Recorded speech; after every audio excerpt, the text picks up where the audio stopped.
Une fois aujourd'hui, ouvrir mes propos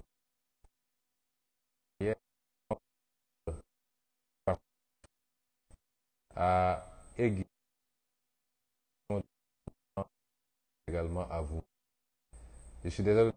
de le faire dans toutes les langues parlées en Afrique, l'anglais, le portugais et même l'arabe. Mais je crois que si je m'exprime en français, ça permet déjà de se faire entendre par nos frères et sœurs africains. Cette option par cette langue française s'impose d'autant que nous avons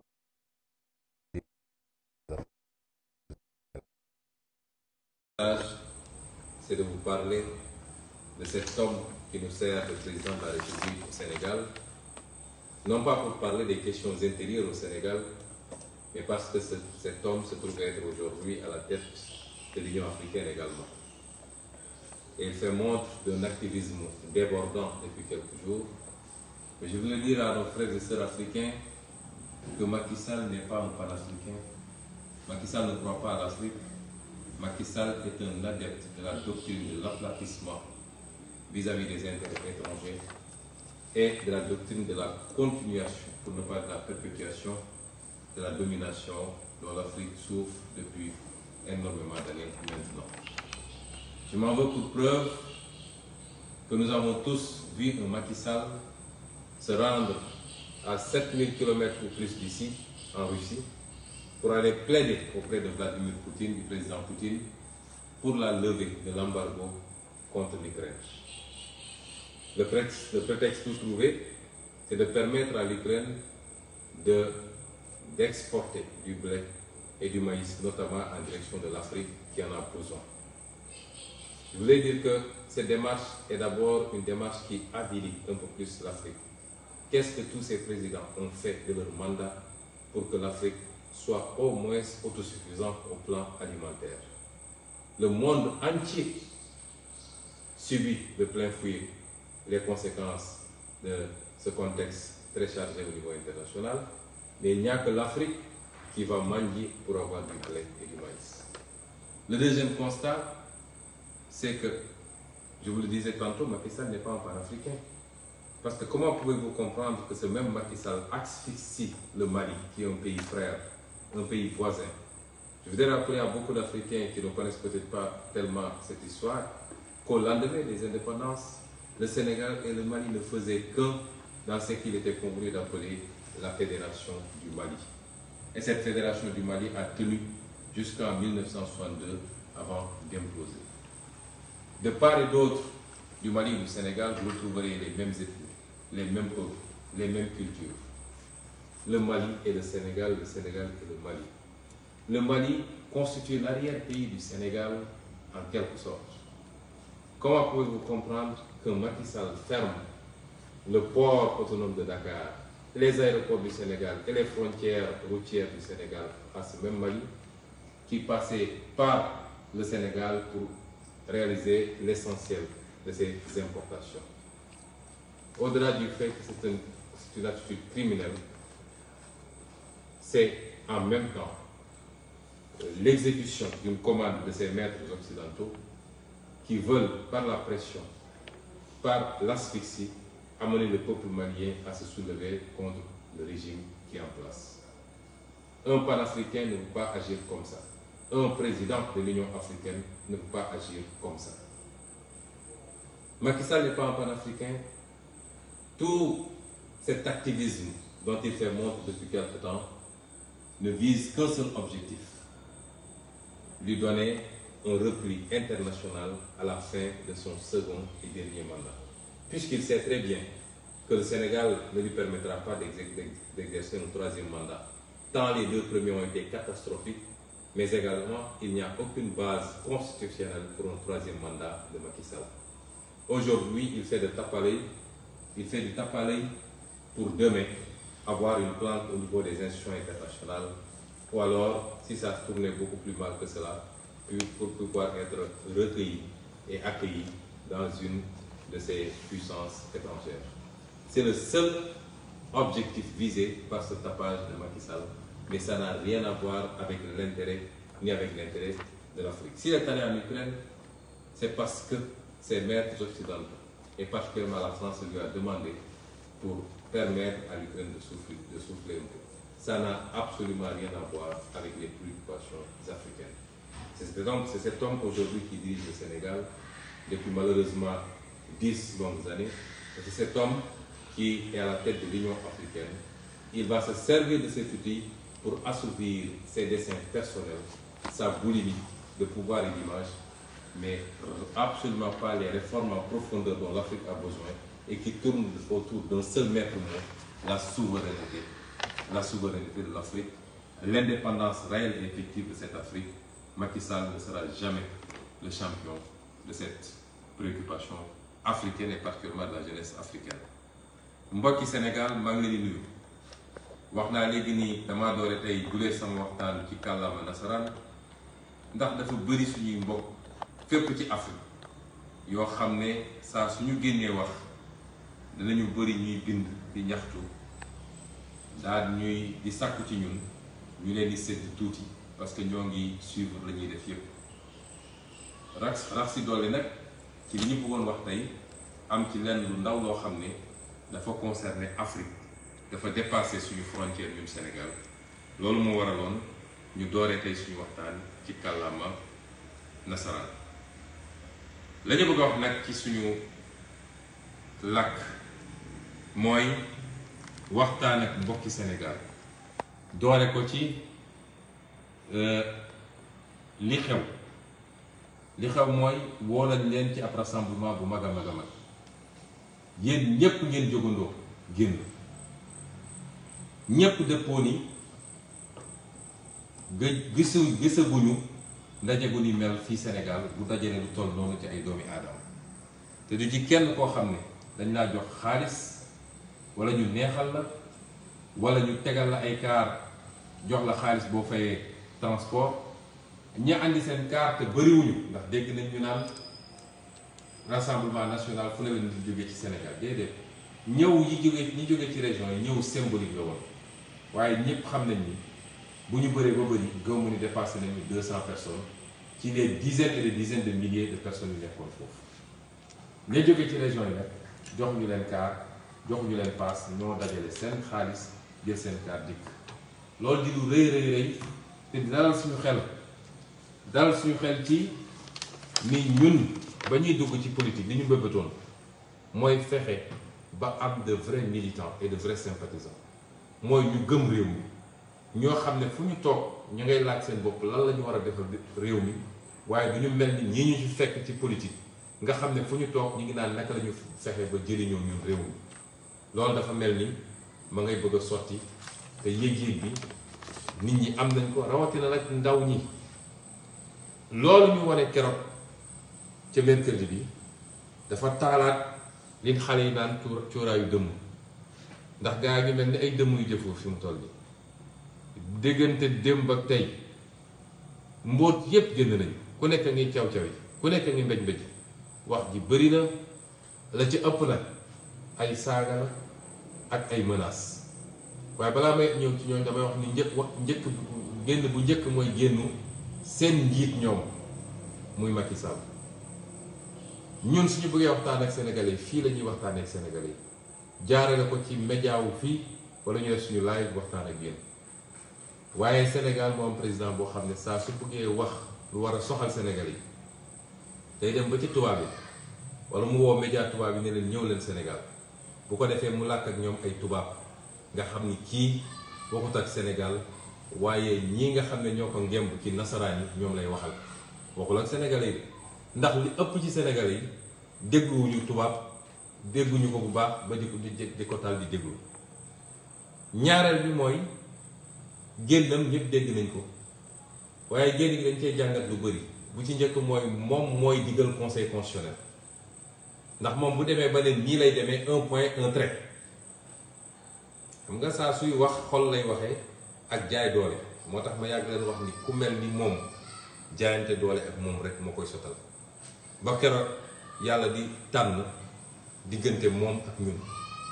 ndax président du ne nii lay demee un point un trait waaye li gën a yéeme gannaaw bu ñu nee moom mooy digal conseil constitutionnel Pape Omar Sakho ak ñi mu àndal Macky moo leen naan def leen ñu def Antoine Diome moom jarul sax may wax luy wane ni amuñu justice ci réew mi justice bu indépendante amul justice politique la ñu am boo xam ne dañ koy digal muy def waaye li gën a yéeme ci wax ji mooy tiit gi mu tiit dem dugal na ko mu wax loo xam ne safaan wala ndax nee na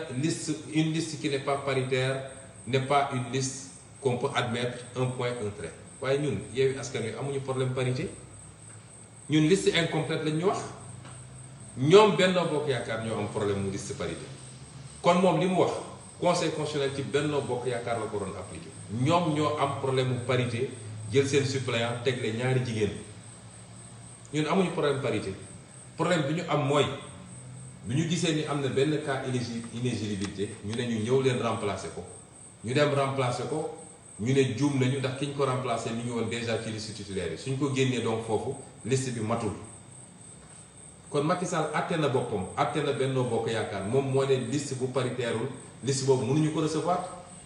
conseil constitutionnel def njombe bu toll nii ak lâcheté mooy nu ma ko mën a tuddee ci olof ba nga xam ne dañoo dem làqatu ci arrêté ministre de l'Intérieur. Depuis quand la justice se cache derrière un arrêté du ministre de l'Intérieur pour décider? kon lii mbokk yi firndeel na ni li Sénégal yépp xam mooy Yewwi Askan Wi dañ koo tooñ bu ne fang waroon annuler liste Benno Bokk Yaakaar jàllale ko loolu léegi feeñ ne ba ñépp xam nañ ko te Macky Sall moom ci boppam nangu na ko moo tax li ci des mooy bañ ak xeex ak ñoom loolu nag lañu door mercredi bi war koo gën a dëgëral nag dinaa ci ñëw ci sama deuxième partie intervention waaye dama ne cuuraayu dëmm jolleeti na ñépp ni génn di wax yi nag dama ciy segg wax yi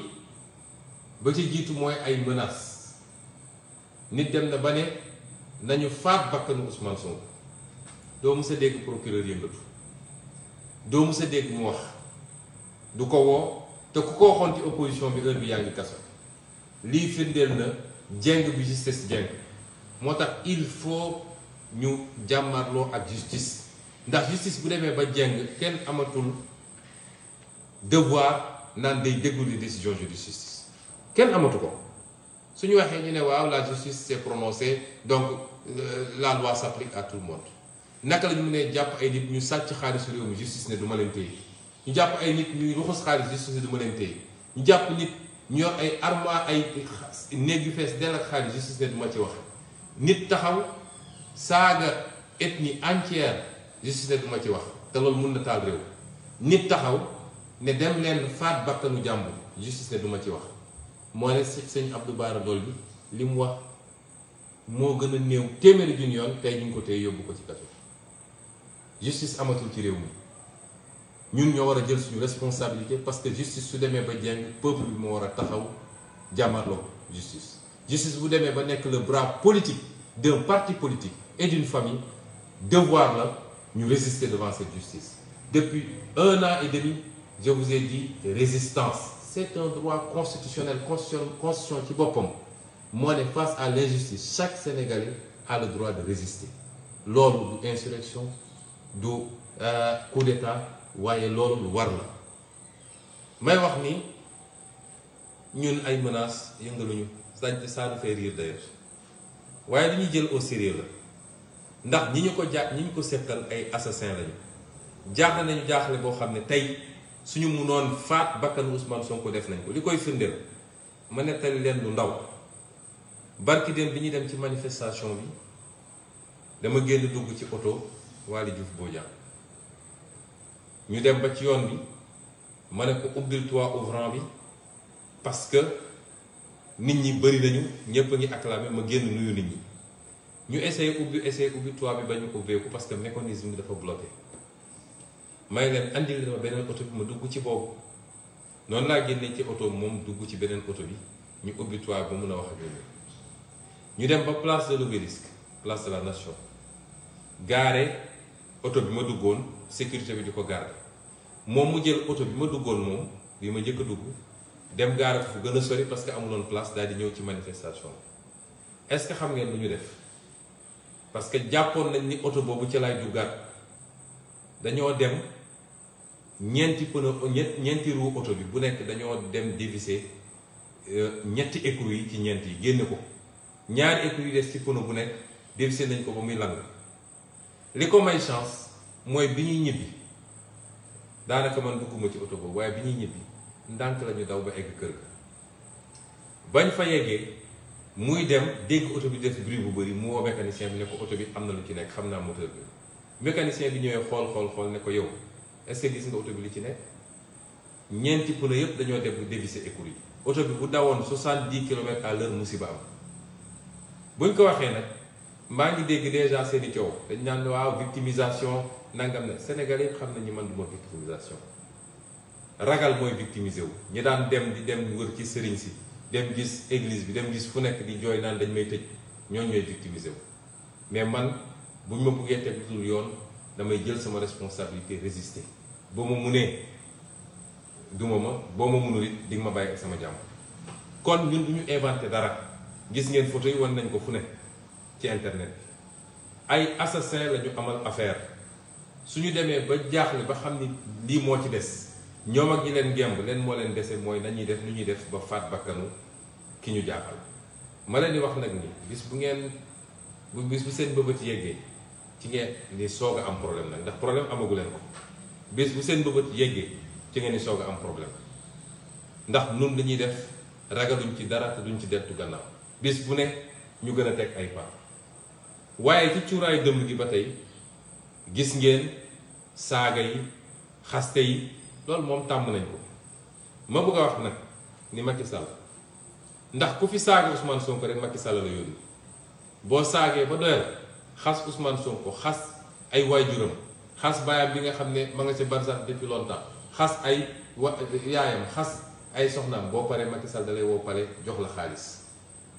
may wax ak kilifa yi nekk ci dëkk bi yépp ku fi saaga Macky Sall moo la ko sant waaye nag bu dee yow sa xol xat na ba mënoo muñ saaga man xam nga man saaga yi yëngalu ma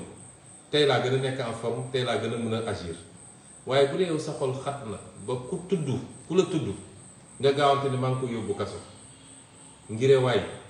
téel sa bopp téel say ñoñ ñu bàyyi di saaga nit ñi ak di xas nit ñi ndax Cheikh Abdou Bara Dolly lii mu ko def nii ànduñu ci kàddu yi ndax nun lañu mës a wax mooy politique du dugg ci vie privée jàmbur politique du saaga jàmbur politique du xas jàmbur rëcc nag mun na am ci ku ne waaye ñiy saaga te ànd ak Macky Sall ci saaga yu gën a bon téeméeri junni yoon ñi ngi fii di dox suba ngoon te justice du leen woo police du leen déglu loolu nag mooy andi injustice ci réew mi ñaareel bi dans la forme li ñu def Cheikh Abdou Bara Dolly teguñu ko fenn parce que loi bi dafa ne député bu nekk en cours de mandat mënuñu ko jàpp lu dul su dee dafa def flagrant délit wala mu def li muy def ba pare di daw ñu jàpp ko ci jamono ji muy daw te bu boobaa bu amee en flagrant délit donc nga ko mën a juger mais jàpp ko ne flagrant délit la def daa dem ba ci biir procureur ne instruction la ñuy def détournement de procédure la lii lañ ma bëggoon def février 2021 lii lañ ma bëggoon def man lànk ne duñ ma ko def nag looloo andi li xew février ba mars 2021 Moustapha Niass bu doon président de l'Assemblée nationale bu baax moom mooy dem génne ji Cheikh Abdou Bara Dolly parce que dañoo xotti worma Assemblée nationale rien que pour régler des comptes ak jàpp ni bu ñu téye Cheikh Abdou Bara Dolly dina wàññi dara suñu campagne ci Mbàkke waaye nax na seen bopp bu soobee kiy bind Mbàkke ci nii wala ci nële daan ko gañe cuuraayu dem yu ba léegi nee nañu dellu si nañu léegi ci MFDC nee nañ dañoo jàpp ay rebelle MFDC xam nga li gën a bon ci waa APR mooy mag yoo xam ne dañuy xëy ngeen jégal mu ci kàddu di fen ba guddi amul ministre amul président amul directeur amul Sénégalais yi léegi mënuñoo dégg lu jóge ci APR ba jàpp ni lii dëgg la salle bi ma toog tey keroog def naa fi live fii Ziguinchor ab waa APR dem taxaw ne Dakar nañu tourné live boobu amatuñu sago ci li ñuy def waaye Sénégalais yi kenn gënu leen a yeewu xam nga wax yi daanu sa saret mënul yëngal Sénégalais yi lii lépp nag li mu wone mooy tiit nañu ba tiit ba fu tiit yem lépp lu ñu amoon ci arsenal ñu ngi koy génne nee nañu yooye dañoo bëgg a yëngal sax suñu kër yi te ku tudd seen kër ñuy bëgg a dee naan dañ lay tëj kaso ma leen seen pexe ndax saay na bu yàgg tey lañu gën a dëgër ci li ñuy def ak ñi ñu ko àndal ñépp muy ci njaboot muy ci militant muy ci sympathisant parce que sénégalais xam nañ ni projet bii nga xam ne moom la ñu porté ci cadre Yewwi Askan mooy projet buy libérer le Sénégal définitivement li ko wane mooy ñëw keroog ci place ba ñooñu nag lay waxal tey mbokk yi Macky Sall xam na ni yoratul réew mi xam na ni moom wéet na ci pouvoir am fii mu toll nii nguuru Ablaye Wade sax bi muy daanu mel woon nii kan moo nekk autour de Macky Sall à part ay saagakat wax leen ma kenn ku sénégalais di may nopp ku nekk autour de Macky Sall koo xam ne mun na wax sénégalais yi ne gongo dara desul ci Macky Sall dara réew mi yoratu ko te xam na ko loolu ñu liggéey nag liggéey ko ci anam yu métti ba tey jii loolu la ñu war a yeggali ci jàmm ak salaam bu dee Macky Sall bëgg na jàmm ak salaam moo tax ñu ne leen fi mu ne nii lu ne def nañ ko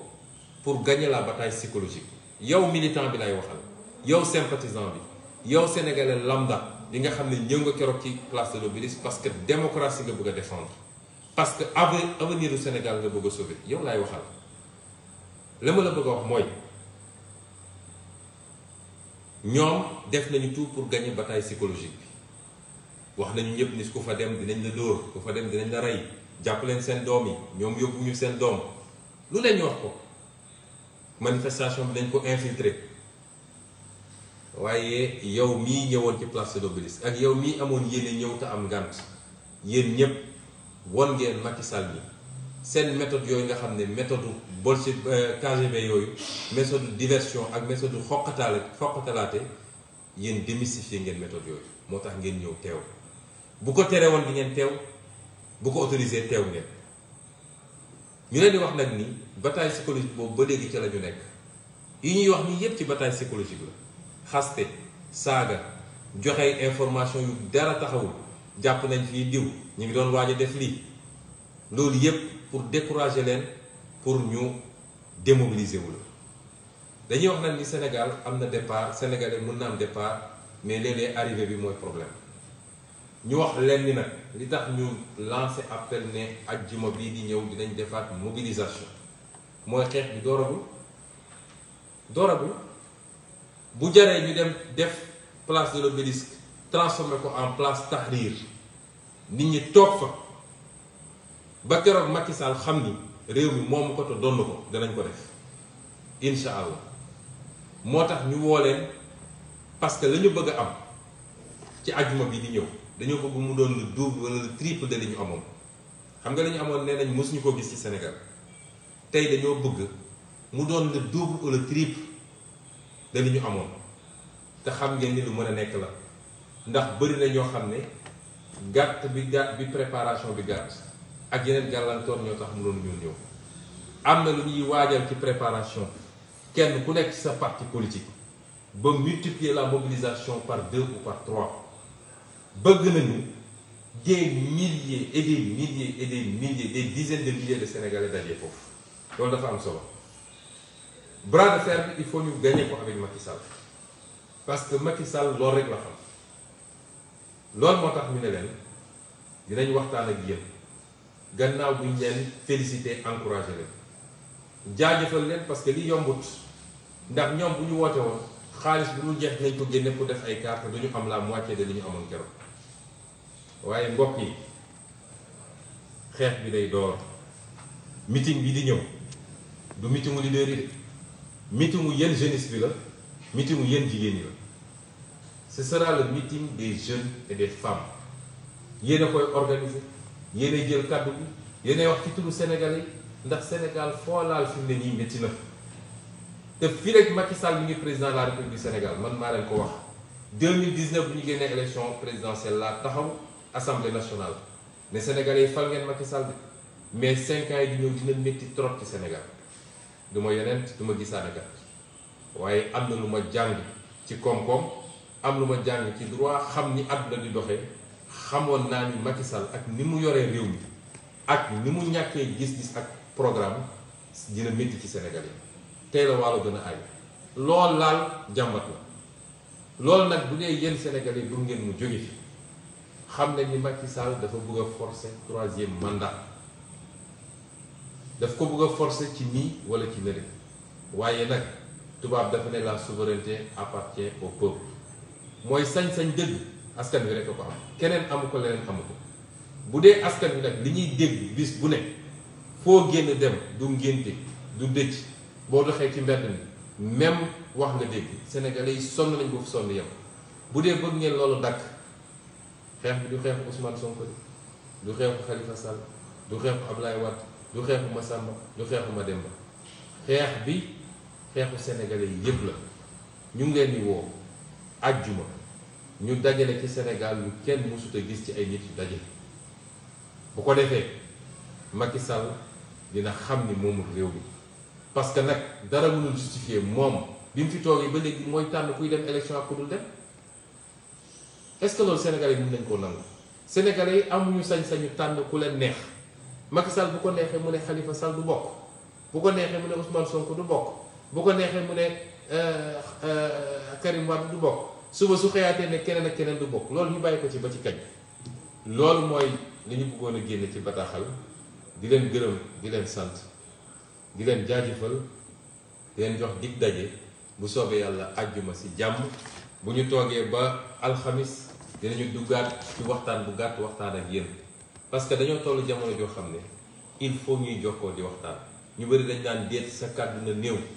waaye kàddu dina am jamono joo xam ne dafa war a néew am jamono joo xam ne dañu war a di waxtaan ak askan wi ci jamono jooju la ñu toll kon ñu ngi leen di gërëm di leen souhaiter ngeen fanaan jàmm di ñaan jàmm ci Sénégal waaye jàmm Sénégal ak fitna Sénégal mu ngi ci loxo benn nit ci jamono ji ñu toll muy Macky Sall ak son conseil constitutionnel ak son ministre de l'intérieur asalaamaaleykum wa rahmatulah wa barakatu